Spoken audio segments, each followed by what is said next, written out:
देश के दक्षिण पश्चिम राज्यों में चक्रवाती तूफान टाउते का असर देखने को मिल रहा है। अब ये तूफान गुजरात के तट पर पहुंच गया है, लेकिन इस बीच इस तूफान के नाम को लेकर भी तमाम चर्चाएं हो रही हैं। हर कोई ये जानने के लिए उत्सुक है कि आखिर ये किस तरह का तूफान है, इसका नाम टाउते किसने रखा है, आखिर ये टाउते है क्या, कहां से इस तूफान का नाम रखा गया है, इस तूफान की तीव्रता क्या है और ये किस किस देश को नुकसान पहुंचा रहा है।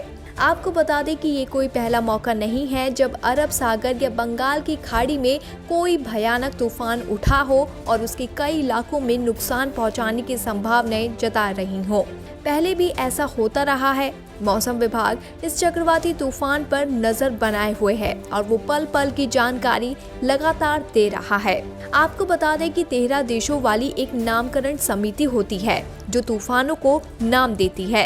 इन देशों में Bharat, Bangladesh, Maldives, Myanmar, Oman, Pakistan, Thailand, Sri Lanka, Iran, Qatar, Saudi अरब, यूएई और यमन के नाम शामिल हैं।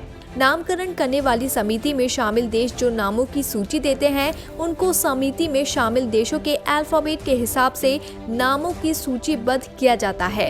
जैसे अल्फाबेट के हिसाब से सबसे पहला बांग्लादेश, फिर भारत का और इस तरह ईरान व अन्य देशों का नाम आएगा, जिनके सुझाए गए नामों के हिसाब से तूफानों के नाम रखे जाते हैं।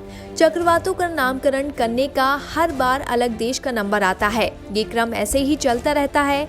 इस बार इस तूफान का नाम म्यांमार ने रखा है। म्यांमार ने टाकते का मतलब छिपकली होता है। बताया जा रहा है कि जिस तरह छिपकली धीरे धीरे चलती है और अचानक से अपने शिकार पर हमला कर देती है, ठीक उसी तरह ये तूफान भी धीरे धीरे आगे बढ़ रहा है और अचानक से नुकसान पहुंचा रहा है। इस वजह से इस तूफान का नाम टाउते या टाकते रखा गया है। बता दें कि महाराष्ट्र से गुजरात पहुंचने के बाद चक्रवाती तूफान टाकते अब कमजोर पड़ गया है।